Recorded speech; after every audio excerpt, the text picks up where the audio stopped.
This video talks about your counter-argument paragraph, which, if there's anything that trips you up in this essay, it's going to be this paragraph. So make sure you pay close attention to exactly what you're supposed to be doing. Now, please remember, your counter-argument paragraph appears either as the first body paragraph or the second body paragraph in your essay, all depending on where you mention the counter-argument in your thesis statement. So, if you mention in your thesis statement the counter argument's position first, then this is your first body paragraph. If you mention the counter argument's position second in your thesis statement, then this appears as your second body paragraph. Either way, the counter argument paragraph structure, what appears when in the paragraph, does not change. Okay? So let's take a look real quick at the structure, and then I'm going to provide you an example. So, your topic sentence needs to very clearly state exactly what paragraph this is. So, the example that you can use is many would argue that the freedom, whichever freedom you've chosen, is the most essential to a civilized society because. So you'd come up with at least one reason why they would say that freedom of speech or freedom from fear or freedom of religion is the most essential. Now, again, you have to make it very clear that this is the counter argument paragraph. So by saying many would argue, I'm making it clear that this is the opposing view, okay? So I'm saying this is what they think, and this is one reason why. Okay, so many would argue that this freedom, this is a counter argument, is the most essential because, and then I have one reason behind it. Then I need to have my mini topic sentence, which is my fat sentence, to introduce where their evidence is coming from. So the context of their quote, who wrote it, when was it written, why was it written. I need to have, just like normal, I lead in with my evidence, but it needs to be a quote that supports their reasoning. So this isn't a quote about your freedom. This is the quote that they would use to support their reasoning. You then need to elaborate.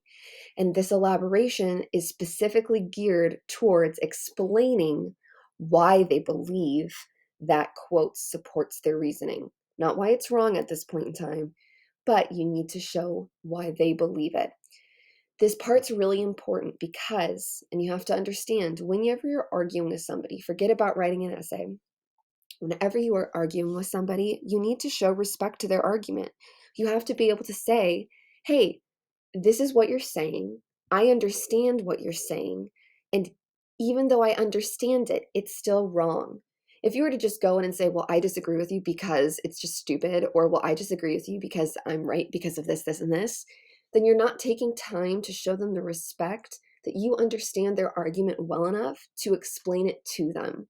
So, when you introduce their evidence, when you have their lead in, when you have the elaboration, you are showing respect to that side.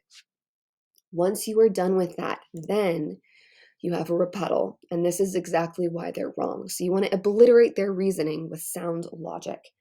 So once you've explained their evidence, you then say, however, although these points may be true, this is why this freedom is not the most essential. And so you take a couple of sentences to prove that. And then you have an opportunity to then bring in evidence that proves why you're right. So you're going to do a mini topic sentence that introduces evidence for your argument, and then that helps prove why their argument isn't correct. And then you do a lead in and evidence for a quote for your argument.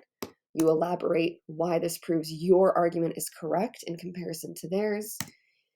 And then you very quickly, in conclusion, restate their argument and the specific reasons they are wrong and your argument is right. So, half of this body paragraph is all about their argument.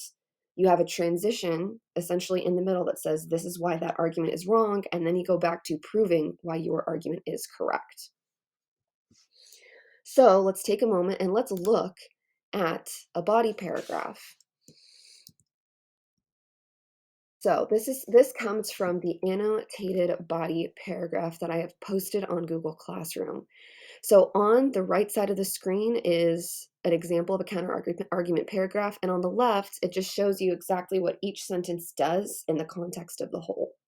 So This essay, the thesis statement is, while some may argue that freedom from want is the most important to a civilized society, it is the freedom of religion that is most essential. So, and I've highlighted it, the counter argument is in red. So because the red appears first, then my body paragraph number 1 first must be the counter argument. But ultimately, the whole essay is proving that the freedom of religion is most essential. So let's take a look. This is the thesis, the topic sentence, right? The topic sentence has to very clearly state what this paragraph is about, and I have to clue them in. It's the counter argument. Many people say, that's the key word of this is what the counter argument is, that the freedom from want is essential to a civilized society because for a civilized society to exist, their basic needs must be met. So I'm presenting many people say, this is the other side of the argument, freedom from want is most essential. This is what they would say. And the reason why is for a society to exist, basic needs must be met. Now I have my mini topic sentence. This is the context for their quote that they would use. In 1848, Elizabeth Cady Stanton wrote the Declaration of Sentiments, speaking specifically about women's lack of basic needs within a society, specifically that of freedom from want. So now I'm connecting the topic sentence to my evidence. I'm telling you who the author is. I'm telling you what the title is, and I'm telling you the purpose, right? How does this quote potentially deal with the evidence and what this person's trying to prove? So I say it speaks specifically about a woman's lack of basic needs within a society, that specifically of freedom of want. Again, so this is how this quote shows relevance. That's what my context is doing. I have the basic embedding with my lead-in. In her list of grievances, she states that men have, insert quote, deprived her of this first right of a citizen, proclaimed women civilly dead, and taken from her all right of property, even to the wages she earns. And then I have my quotation. Now, here's my elaboration. I am specifically elaborating why they would use this quote to argue that freedom of want is most essential. So I'm showing respect to their argument. Stanton argues that half the population of society were denied the basic rights to vote, be involved in their government, and earn their own living. So I'm summarizing what the quote's saying. They are completely dependent on men and therefore are denied the basic necessities of life, liberty, and the pursuit of happiness. Now I'm connecting. How does it deal with freedom from want? Now I have a transition statement that is moving me from one point. I say, though Stanton makes valid points. So I'm not saying they're dumb. I'm not saying they're stupid. I'm saying no, like Stanton, she does. She makes valid points supporting the freedom from want being most essential. And now this is where I introduce why they're wrong. She misses the absolute necessity of the freedom of religion provides. And here's my rebuttal. All of it's in orange. So this is, how is the freedom of want not the most essential? And why is it the freedom of religion? So human beings are created to worship, whether they worship God, media, astrology, personality tests, or themselves. It is an inherent tendency that is most personal necessity to the human soul. To deny a person the ability to practice their religion or to not practice the religion of the state means denying the fact that all human beings are spiritual in nature, and through faith, everything else falls into place. A person's faith structures their life. It is the only thing they can turn to when they're afraid, when they lack the basic wants, and when they cannot speak. So notice, now I've proven this is why it's essential to have freedom of religion, but I've also called out why it's more essential than basic wants. Because I say it is the only thing they can turn to when they are afraid and when they lack basic wants. So notice that turn of phrase there. I'm proving why basic wants isn't correct and why freedom of religion is. And when they cannot speak, it is what gives them hope and perseverance. To take that away takes away the grounding on which all other freedoms fall. So now I am transitioning back to my argument. This is further proof as to why freedom of religion is the most essential. So I provide context for that. If I were to say I were to get rid of this, right, and I were just to bump into, she says, I claim her kin and sew the star of her to my breast.